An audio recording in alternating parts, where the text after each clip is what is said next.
भक्तों, आधा अधूरा ज्ञान दुख और पाप का कारण बनता है। यह सत्य जीवन के हर मोड़ पर लागू होता है।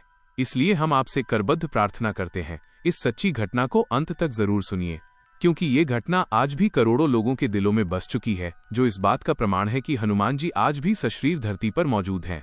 सनातन पदयात्रा का आज था 5वां दिन। ये कोई साधारण यात्रा नहीं थी, ये था श्रद्धा, भक्ति और संकल्प का महासागर। दिल्ली के पवित्र छतरपुर मंदिर से शुरू हुई यह ऐतिहासिक यात्रा जब धर्मनगरी वृंदावन की ओर बढ़ रही थी, तो चारों ओर केवल एक ही स्वर गूंज रहा था, जय श्री राम, जय बागेश्वर धाम सरकार। हजारों किलोमीटर का यह सफर भक्तों ने अपने जीवन का लक्ष्य बना लिया था।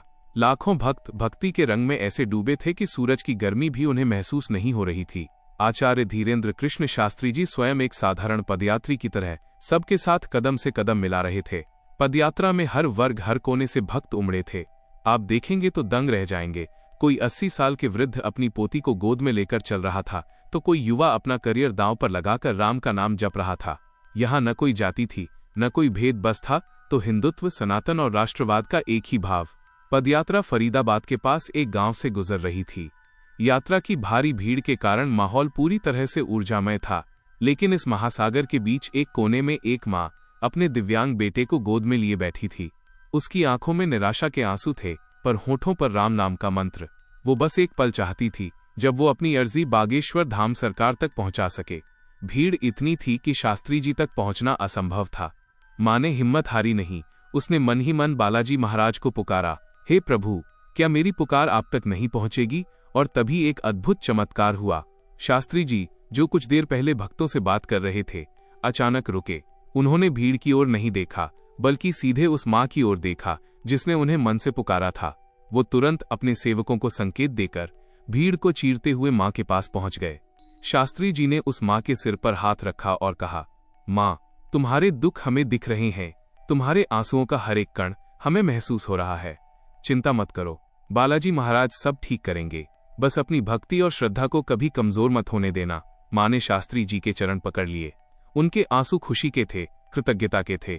यह क्षण इस बात का प्रमाण था कि बागेश्वर धाम की सत्ता केवल शक्ति नहीं, बल्कि करुणा भी है। शास्त्री जी ने जैसे ही उस माँ को आशीर्वाद दिया, पूरे वातावरण में अचानक एक ठहराव आ गया। सब कुछ शांत हो गया। शंख, नारे, पदयात्रियों के कदम। और तभी एक ऐसा चमत्कार हुआ जिसने पूरे ब्रह्मांड को हिला दिया। आकाश में एक अद्भुत और तेजस्वी प्रकाश फैला। ये प्रकाश इतना तीव्र था कि लोगों ने डर के मारे आंखें बंद कर लीं। जब उन्होंने दोबारा आंखें खोलीं, तो जो उन्होंने देखा वो शब्दों में कह पाना असंभव है। आकाश में स्वयं हनुमान जी उड़ते हुए प्रकट हुए, गदा हाथ में, लाल वस्त्रों में, तेजस्वी स्वरूप में। वो इतने विशाल थे कि उनका दर्शन पाकर धरती धन्य हो गई। हनुमान जी ने एक पल के लिए पदयात्रा पर दृष्टि डाली और अपने भक्तों को आशीर्वाद दिया। ये दृश्य कुछ क्षण ही रहा, पर इन पलों ने लाखों लोगों के जीवन बदल दिए। भक्तों के आंसू थम नहीं रहे थे। हर कोई बस अपने घुटनों पर गिर गया और पुकार रहा था, जय बजरंगबली, जय हनुमान, बागेश्वर धाम सरकार की जय।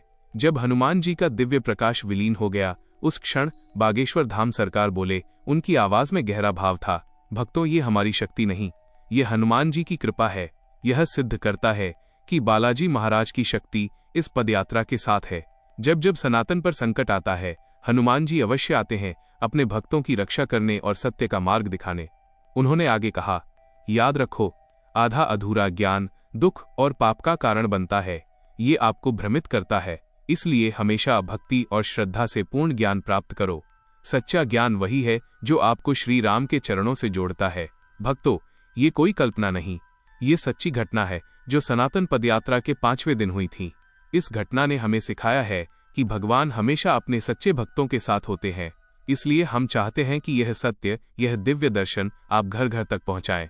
वीडियो को लाइक करें, शेयर करें और बागेश्वर धाम सरकार चैनल को सब्सक्राइब करना मत भूलें, क्योंकि आधा अधूरा ज्ञान दुख और पाप का कारण बनता है और पूर्ण भक्ति ही जीवन का सच्चा ज्ञान है।